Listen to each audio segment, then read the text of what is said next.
Outubro está no ar e com ele também um novo episódio do Sintra em Foco. Este programa é melhor consumido com um bom chá e, claro, também com o incrível apoio da Farmácia da Tapada das Mercês e da doutora Susana Lamego.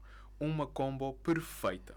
E hoje temos não um, mas dois convidados únicos, o vereador Eduardo Quintanova e a doutora Maria do Rosário Carneiro, vice-presidente da Comissão Nacional de Justiça e Paz. Senhor vereador, doutora Maria do Rosário, muito obrigado por estarem aqui hoje connosco. É um gosto.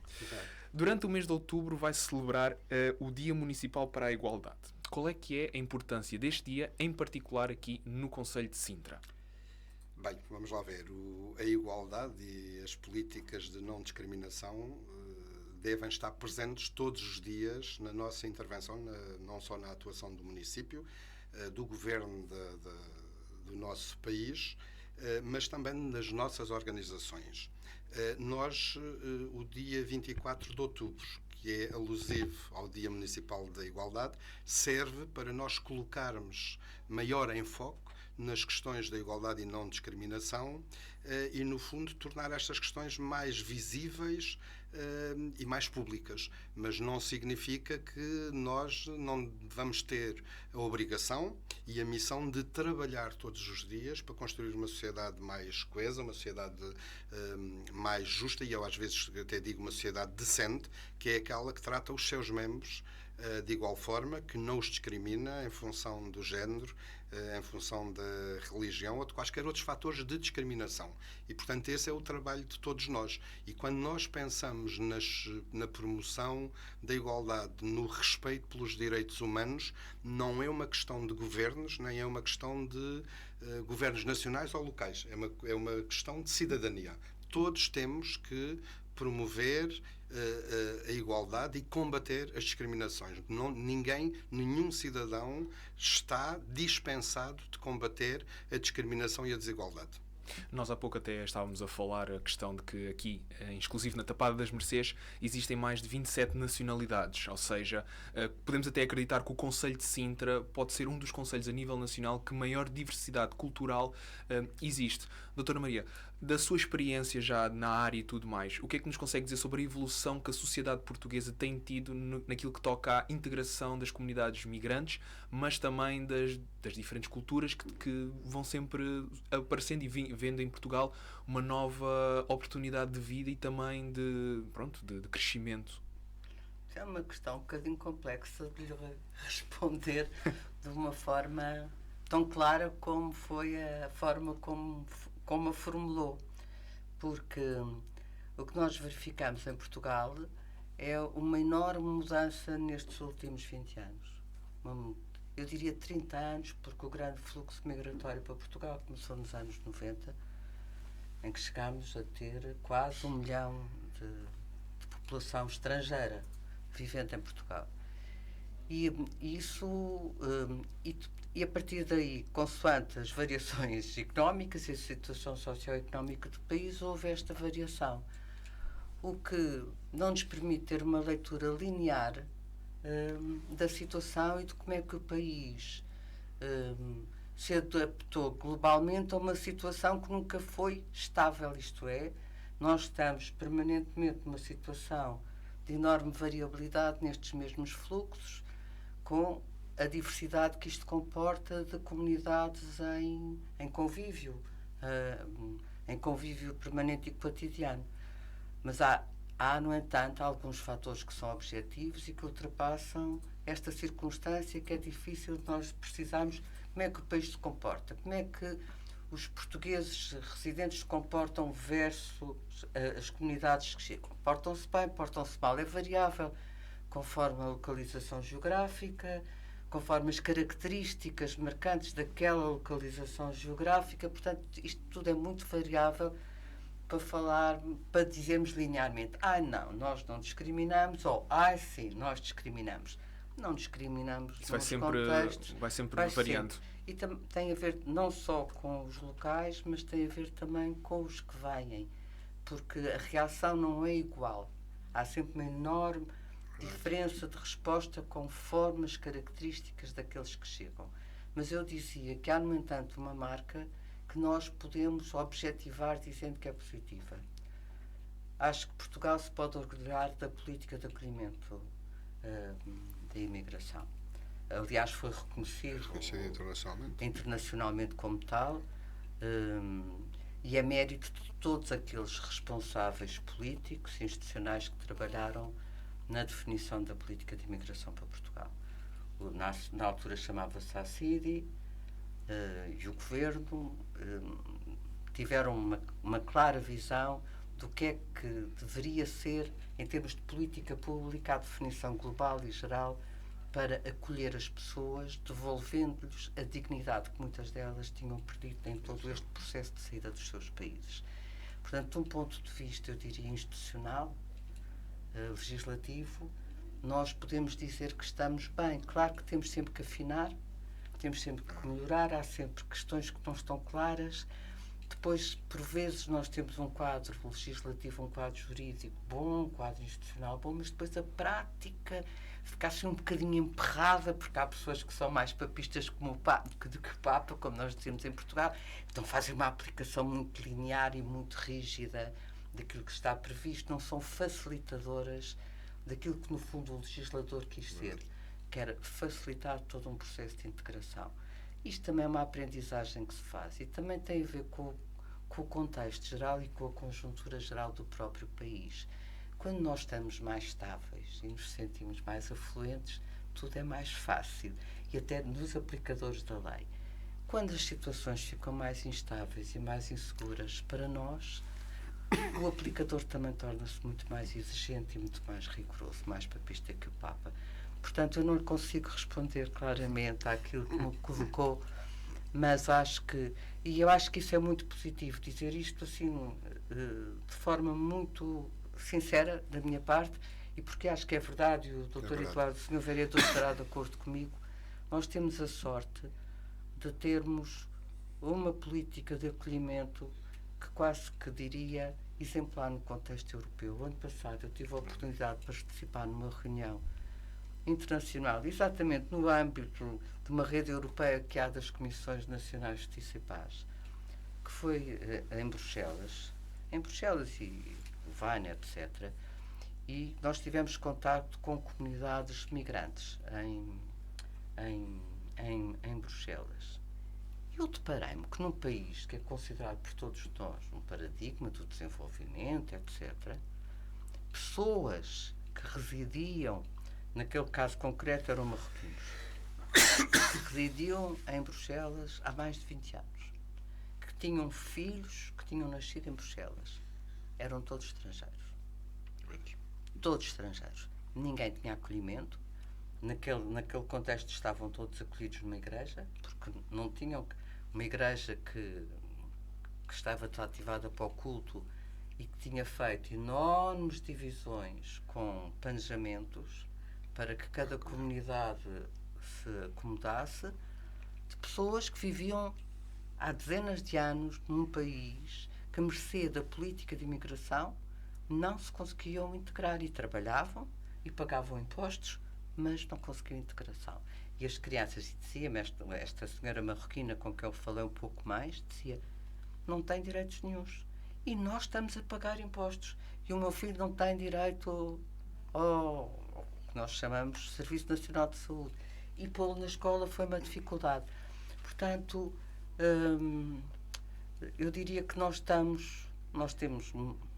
sabemos muitas falhas em Portugal em muitas áreas, mas de um ponto de vista do enquadramento geral, que é a garantia para todos nós, é aquilo que garante os direitos das pessoas, nós diríamos que não estamos mal. Não estamos mal. Sr. Vereador, na sua perspectiva, enquanto, lá está, membro do Gabinete da Câmara de Sintra, como é que vê, a questão que também fiz à doutora Maria Rosário, mas também mais focado aqui no contexto do Concelho de Sintra, porque há pouco estávamos a falar da tal questão de que existe um grande fluxo migrante aqui no Concelho. Então, da sua perspectiva, gostava de saber mais detalhadamente como é que este desenvolvimento, por assim dizer, da sociedade sintrense acolheu as comunidades migrantes que cada vez mais têm sido maiores, particularmente agora desde o início deste ano que tivemos um pequeno stress mundial, por assim dizer. Eu diria, em primeiro lugar, que nós olhamos para as comunidades migrantes em Sintra como um ativo e uma riqueza. E é assim que nós olhamos para estas pessoas, porque o país, não só Sintra, mas o país, e no fundo a Europa e até o mundo, hoje vivem grandes desafios de regeneração demográfica, de reconstrução das economias, e nós passamos as últimas décadas por turbulências muito fortes. Tivemos uma crise de 2008 com impactos muito negativos e que afetou muitas destas comunidades migrantes que acumulavam desvantagens. Passamos por uma crise pandémica, também mais uma vez a afetar a afetar estas comunidades e sobretudo as comunidades com maior dificuldade do ponto de vista económico e social, e a agravar as desigualdades, que se agravaram. Está mais que provado que isolamento, as questões da saúde mental, tudo com impactos fortíssimos, e estamos hoje também com uma crise bélica que tem impacto económico muito, muito forte. Mas, ao mesmo tempo, continuamos com um mercado de trabalho que precisa de mão de obra. E nós olhamos, portanto, para estas comunidades como um ativo e uma riqueza que nos ajudam a desenvolver o concelho e a criar riqueza e progresso. Progresso, digamos, que deverá ser depois distribuído por todos. E nessa perspectiva, nós aquilo que procuramos fazer é criar as tais condições de acolhimento, partindo de um quadro legislativo, como dizia a doutora Maria do Rosário, que eu diria que é dos quadros legislativos mais generosos de toda a Europa. Quando nós comparamos aquilo que é, digamos, os direitos e garantias das comunidades migrantes que chegam ao nosso país enquanto país de acolhimento e comparamos com os outros sistemas normativos nos outros países, nós temos um regime altamente generoso, não só do acolhimento, da integração, mas até da aquisição da nacionalidade portuguesa. E, portanto, partindo desse quadro, nós temos que criar boas condições de acolhimento e de integração. E por isso é que o município de Sintra se orgulha de, no quadro dos 308 municípios do país, sermos hoje um dos 21 municípios que têm o plano municipal para a integração das comunidades migrantes. Ou seja, aliás, nós vamos no terceiro plano municipal para a integração, o acolhimento e a integração destas comunidades migrantes. O que é que isto significa? Significa que nós temos uma estratégia local e um instrumento que trata o acolhimento desde que as pessoas pisam o território de Sintra. Temos um conjunto de mecanismos que permitam o acolhimento e a integração, e de forma transversal. E quando dizemos forma transversal, só para termos ideia, é um plano que tem 53 medidas. E estes planos não são instrumentos com medidas que devem ficar no papel. Elas devem ter uma eficácia prática. Exemplos concretos. Quando nós criamos o primeiro plano, por exemplo, nós não tínhamos em Sintra o Serviço de Estrangeiros e Fronteiras. E eu pergunto como é que era possível o segundo maior concelho do país, com, neste momento, quase 50 mil migrantes a viver no nosso concelho. Reparem, quando nós dizemos 50 mil migrantes, a esmagadora maioria dos concelhos portugueses, nem metade deste número tem em termos populacionais. Portanto, isto dá-nos uma mancha e uma dimensão humana muito importante e muito robusta. E era impensável, por exemplo, que não tivéssemos um Serviço de Estrangeiros e Fronteiras, ou dito de outro modo, que um migrante que chegasse a Sintra para tratar da sua autorização de residência e permanência tivesse que ir para Lisboa, tivesse que ir para Cascais. Uma das medidas do plano era precisamente nós termos Serviços de Estrangeiros e Fronteiras em Sintra. Cá temos o nosso Serviço de Estrangeiros e Fronteiras a resolver o problema dos nossos migrantes. E podia dar outros exemplos, como os CLAIs, os Centros de Aconselhamento e de Atendimento aos Migrantes. Nós, neste momento, em Sintra, fruto deste plano municipal, temos, neste momento, 5 CLAIs. 4 CLAIs permanentes, fixos, aliás, um dos quais aqui da Associação Islâmica da Tapada das Mercês, que foi o último e que foi muito bem-vindo, e que quantos mais vierem melhores, porque são serviços de proximidade e de apoio às populações na sua integração, nomeadamente do ponto de vista da regularização no território português. E temos mais 2, temos 4 fixos e 2 itinerantes. Naquelas zonas do concelho onde não temos fixo, lá vai o CLAI itinerante, ajudar os nossos migrantes a regularizarem a sua situação. E, portanto, é como a forma como o município vê estes migrantes como um ativo e uma riqueza para o nosso desenvolvimento, mas sempre com uma perspectiva de uma grande responsabilidade, que não vale a pena dizermos que queremos acolher se não acolhermos com condições, e para isto temos de ter estes planos. E orgulhamos mesmo muito, como diz a doutora Maria do Rosário, por exemplo, termos visitas quer da Comissão Europeia, quer, por exemplo, no Comitê das Regiões. Sintra, se for aos relatórios do Comitê das Regiões, Sintra é apontado como um dos municípios que tem das melhores práticas da Europa em matéria de acolhimento e de integração dos seus migrantes. E isto, digamos que é muito, muito importante. Importante para Sintra, mas também importante para o país. Porque, repito, como comecei esta questão, nós temos um problema de envelhecimento da população. Não vale a pena nós termos ilusões. E ou temos uma regeneração demográfica que nos permita ter um sistema de segurança social com sustentabilidade, que nos permita ter desenvolvimento económico, no fundo que nos permita a ter crianças, que são o futuro de qualquer território, e, portanto, nós precisamos destes migrantes. Quem vem para Portugal não nos faz favor nenhum. Vem-nos ajudar a desenvolver o nosso país. E nós, nessa perspectiva, temos que garantir estas condições de acolhimento e de integração neste sentido, em que, se queremos continuar a desenvolver o país e se queremos ter progresso económico e social para todos, nós precisamos de pessoas. Embora seja muito importante essa questão do desenvolvimento do país através das comunidades migrantes e tudo mais, a realidade é que, e mais recentemente até podemos verificar que isso tem acontecido cada vez mais no nosso país, o fator história, ou seja, aquilo que eram as pessoas de antigamente, as perspectivas e as opiniões de antigamente, parecendo que não, ainda fazem algum eco na questão de nós também sermos um país envelhecido, ou seja, não existe aquela rejuvenação das mentalidades, ainda existe aquele pensamento antigo de que no tempo do meu trisavô é que era, ou seja, e essas opiniões muitas vezes vêm carregados de opiniões fortemente racistas, homofóbicas e completamente despropositadas para aquilo que é a realidade nacional agora. Qual é que é a opinião e a vontade da Câmara de Sintra nesse aspecto? Como é que vamos mudar essa mentalidade? Mas também, ao mesmo tempo, e esta pergunta é mais para si, doutora Maria do Rosário, como é que Portugal consegue eliminar essa ideia antiga e despropositada, mas também olhar para o futuro num país que por si só é uma simbiose entre portugueses e as comunidades migrantes num só território, não há cá separação de nada, porque, e isto podemos falar mais para a frente, uma das comunidades que mais dificilmente está a ser integrada atualmente, e o próprio vereador falou disso, é a comunidade cigana, que ainda tem muitas dificuldades. Eu devo dizer que coloca muitas questões quando faz uma questão só. Vamos começar pelo fim, então. E há uma declaração de princípio que eu quero fazer, porque tem a ver com o encadeamento. Não se pode fazer paralelo entre a comunidade cigana, portuguesa, e as comunidades migrantes. Isso é qualquer coisa que eu refuto liminarmente. A comunidade cigana, que ainda, a parte da comunidade cigana portuguesa, que ainda vive em exclusão, e que são os largos milhares, não é migrante, é portuguesa. Nacionais, portanto, cidadãos. é um problema completamente, eu diria, o que é comum? O comum é a exclusão. O que é comum em termos de necessidade?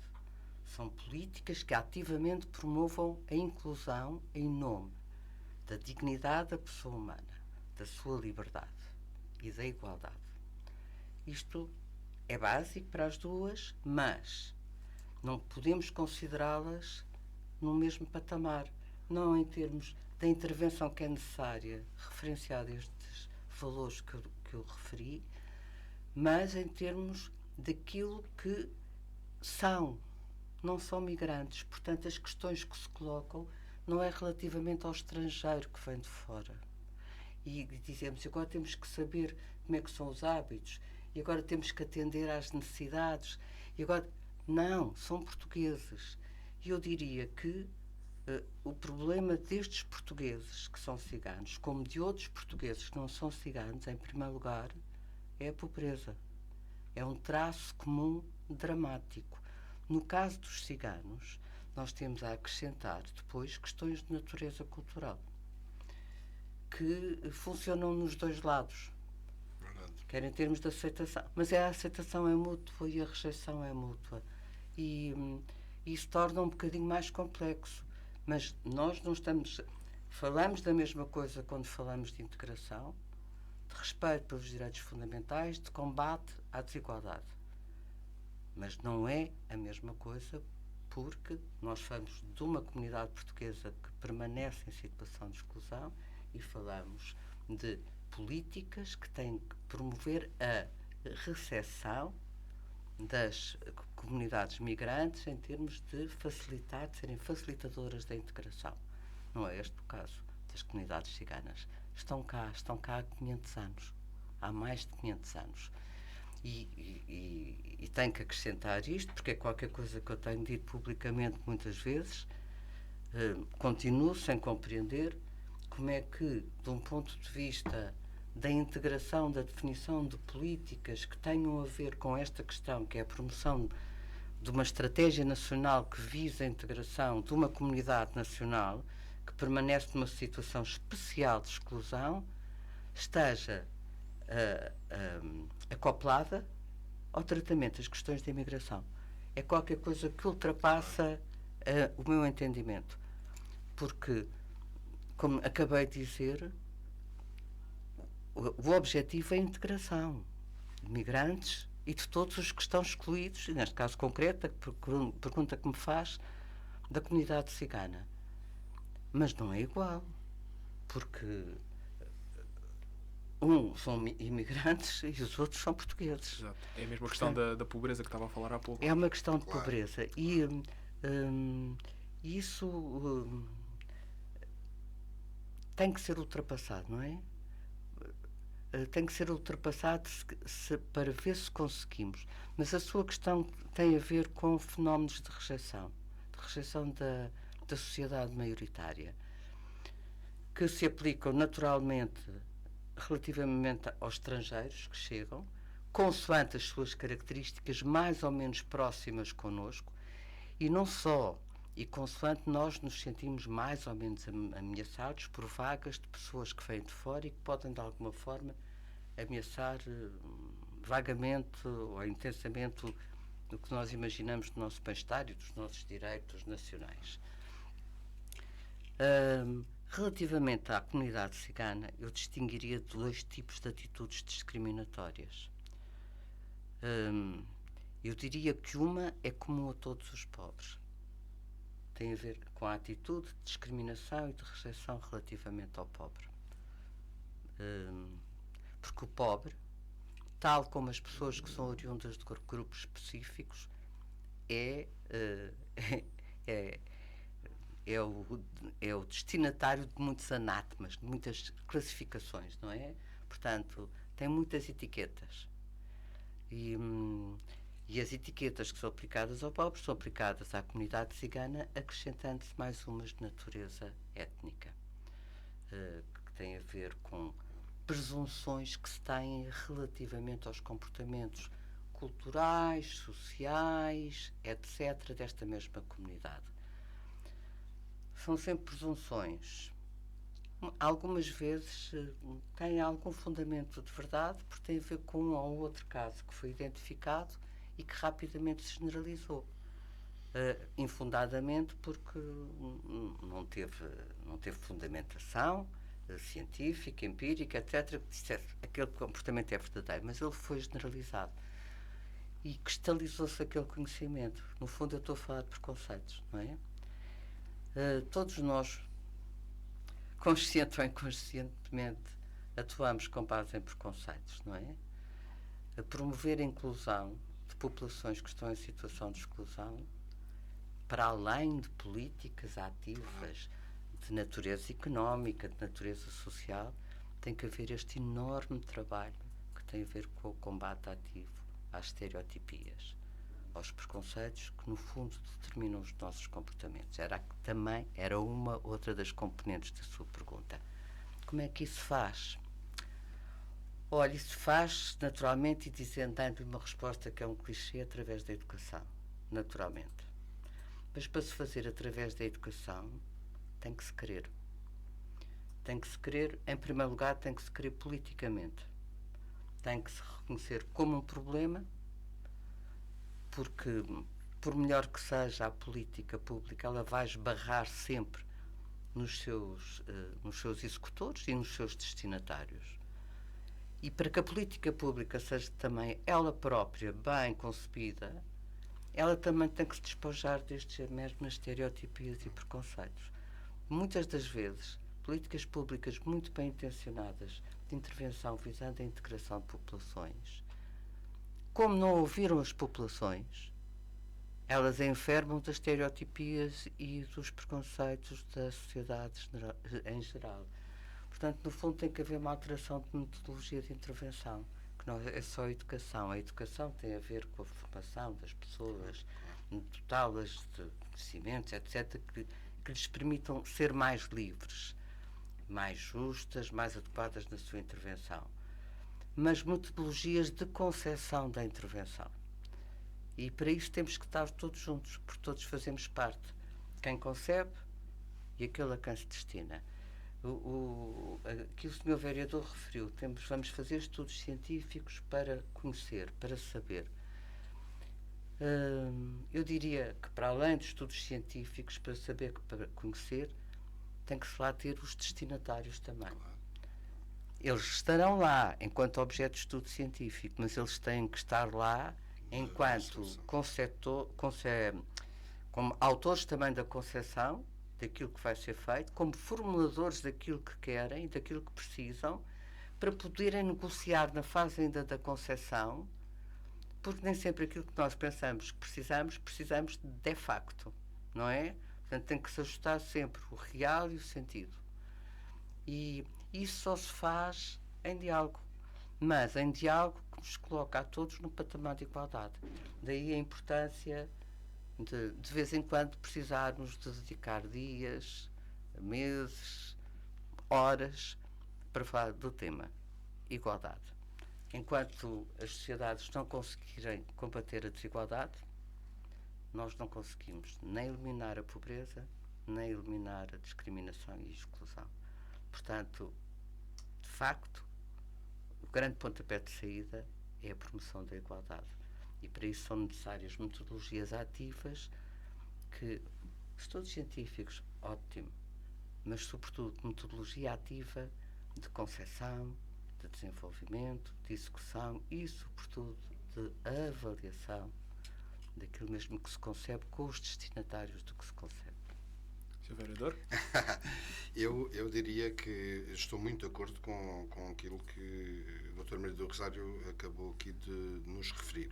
O ponto de partida para os municípios e para quem tem responsabilidades decisórias no país tem que ser o ponto de partida é a promoção da melhoria das condições de vida das populações. Todos, quer seja o Governo Nacional, quer seja os governos locais ou regionais, o grande objetivo estratégico é nós promovermos a melhoria das condições de vida das pessoas.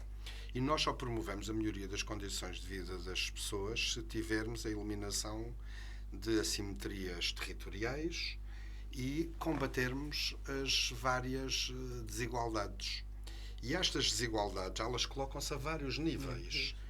Quando nós olhamos para digamos, as desigualdades, nós estamos a falar das desigualdades em função do género, em que temos ainda um dos sexos muito valorizado e outro desvalorizado, não obstante termos dado aqui passos significativos e atingido, digamos, patamares de desenvolvimento que antes não tínhamos, mas continuamos a ter discriminações em razão do género.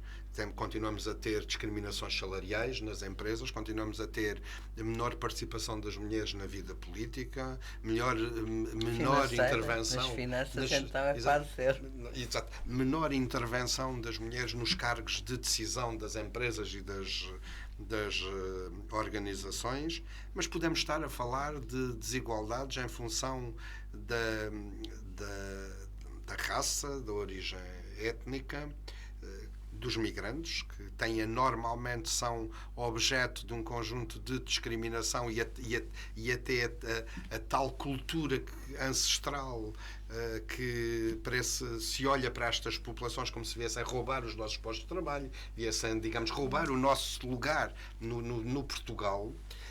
Podemos falar das discriminações em função da pobreza, dos rendimentos económicos, ou até em função das deficiências. Ou seja, o que quero dizer com isto é que quando nós partimos para o tal objetivo da promoção da melhoria das condições de vida, primeiro aspecto, que estou aqui muito de acordo, temos que reconhecer que há um conjunto de assimetrias, há um conjunto de desigualdades que persistem na nossa sociedade e que nós temos que as combater. Só atingimos um grau de desenvolvimento satisfatório, só temos um modelo de desenvolvimento inclusivo se removermos essas desigualdades, quer de género, quer em função da raça, quer em função da orientação sexual, da opção religiosa, o que quer que seja. Primeiro, é nós reconhecermos que temos essas desigualdades e que essas desigualdades resultam por uma cultura que está instalada e que é difícil de combater. E nós temos que a combater. E para isso o que é que temos que fazer? Primeiro, reconhecer, que é aquilo que a estratégia ao nível municipal tem sido. Reconhecer, digamos, estas situações. De seguida, procurar estudá-las para termos diagnósticos. E depois aquilo que a doutora Maria do Rosário dizia, vamos construir a estratégia. E quando estamos a construir a estratégia, temos que ter todos envolvidos. Ou seja, nós não podemos construir uma estratégia a partir só de um estudo científico que foi feito, académico. Nós temos que envolver as pessoas. No fundo, um bocadinho o que nós fizemos com os nossos planos municipais. Quando eu me refiro aos nossos planos municipais, quais? O Plano Municipal para as Migrações, o Plano Municipal do Envelhecimento Ativo, Saudável e Inclusivo, o Plano Municipal para a Igualdade, Cidadania e Promoção da Dignidade Humana. Como é que estes planos foram construídos? Primeiro, isto não são planos camarários, são planos municipais. E o que é que significa ser um plano municipal? É que os seus construtores não é a Câmara. Os seus construtores é a Câmara, são as juntas de freguesia, são as organizações e os parceiros que temos no território e são as populações, as comunidades que têm que dizer na primeira pessoa quais são as dificuldades que atravessam e o que é que querem para a sua vida. E temos que desenvolver nestes instrumentos mecanismos de governança que garantam uma participação permanente. Não é também só construir o plano, é fazer com que as pessoas participem na execução desse plano, que o acompanha e que sejam agentes ativos de transformação das suas vidas. Isto é absolutamente fundamental. E nós temos tido nestes planos exemplos que eu acho que são muito positivos. Por exemplo, nós hoje, quando vamos fazer uma intervenção num território para as nossas comunidades locais, sejam migratórias, sejam comunidade cigana, seja o que for, nós o que é que fazemos? Começamos por ouvir e perguntar às pessoas o que é que querem para aquele território. E depois desta recolha, com os nossos técnicos da Câmara, nas várias vertentes, procuramos ver como é que nós podemos enquadrar. E depois temos a fase de devolução. Não basta ouvir, temos que devolver às pessoas, outra vez, reunidos todos, a dizer, do conjunto de propostas, nós temos capacidade de acolher estas. E não temos capacidade de acolher estas por aquilo, por isto, por aquilo e pelo outro. Ou seja, explicar às pessoas. E depois convocar as pessoas para participarem na execução destes planos. E isto é extremamente importante. E eu estou muito de acordo com o que diz a doutora Maria do Rosário, que quando nós estamos a tratar destas realidades, temos que as tratar nas suas especificidades. Eu, quando vou combater, por exemplo, nós vamos iniciar a partir de março do próximo ano a construção inédita, no país que não existe, a construção de um plano municipal para a integração das pessoas com deficiência.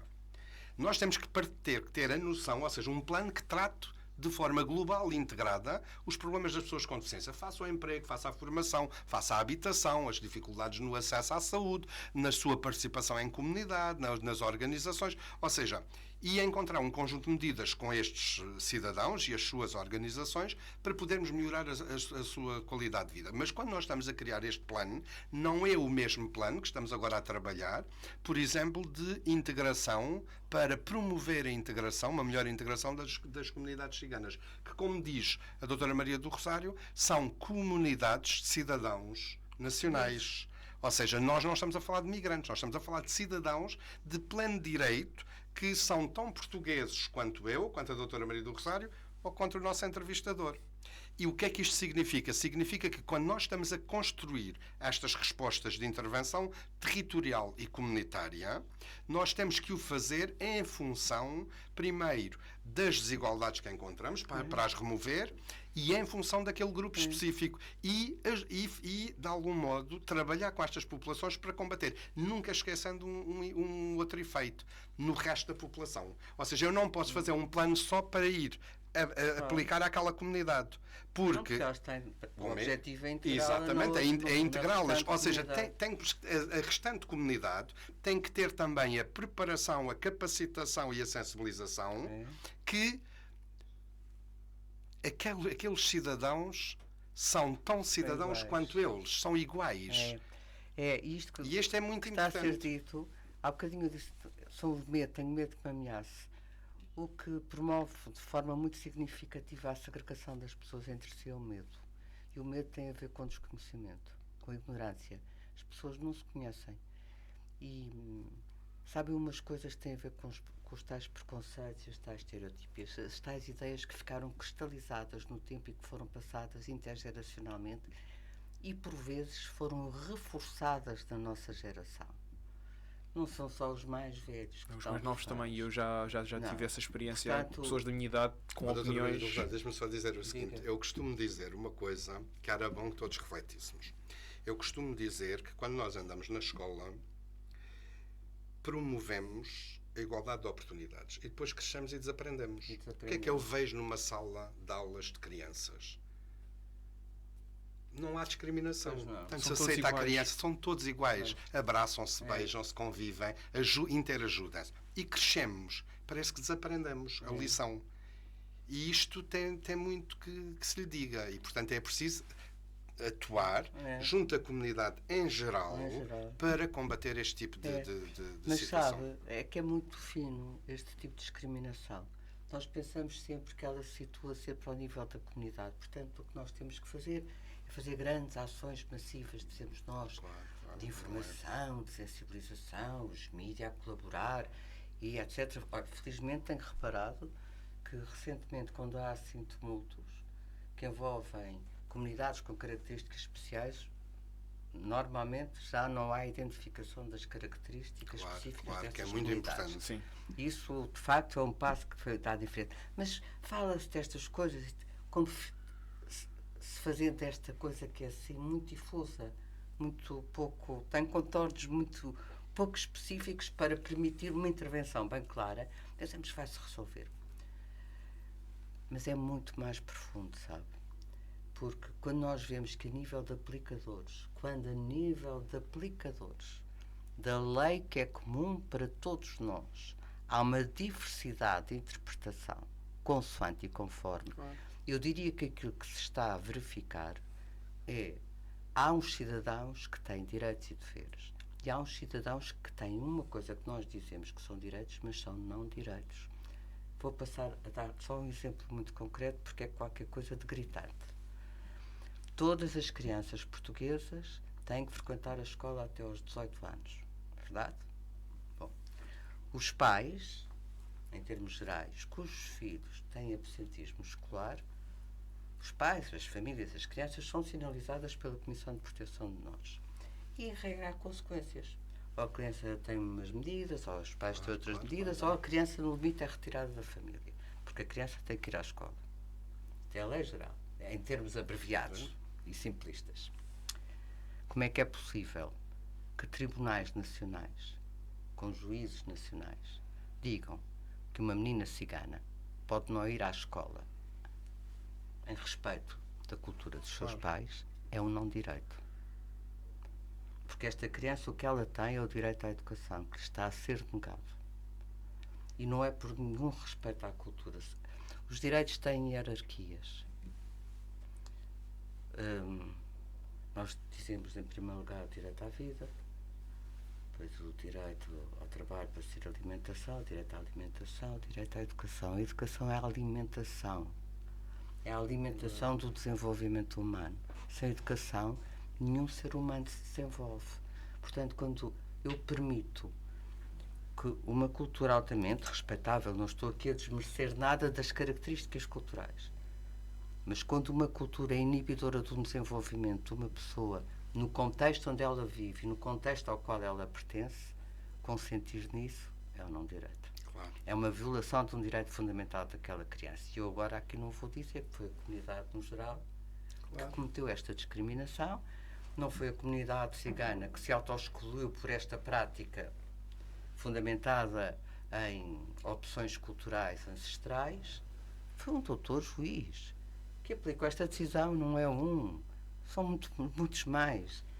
Ainda recentemente se continua a tomar este tipo de decisões. E isto é uma outra forma de não realização deste princípio da igualdade, porque ela tem muitas caras e a não promoção da igualdade, portanto o combate às desigualdades, tem muitas faces, tem muitos responsáveis.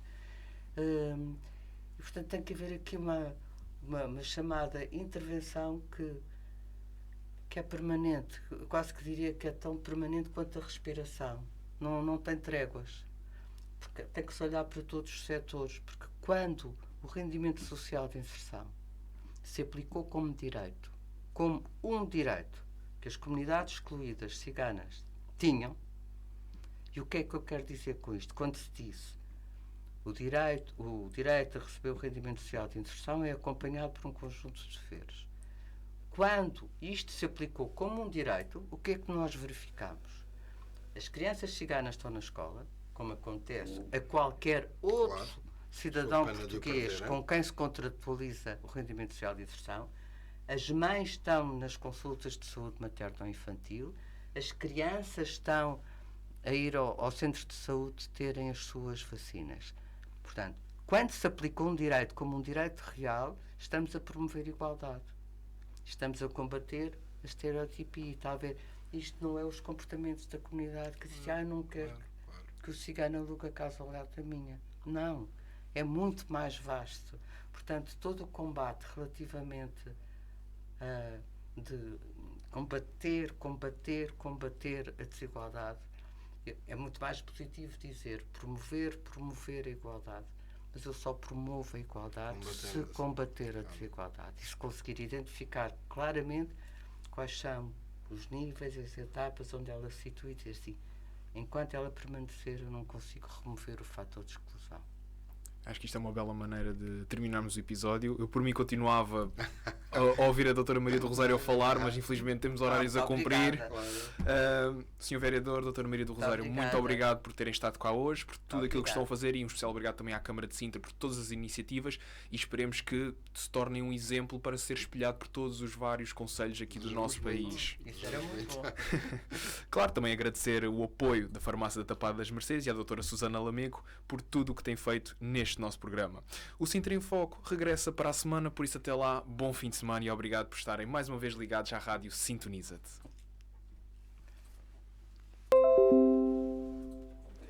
Está feito, está? Muito bem. Muito bem, muito bem. Ai, meu Deus.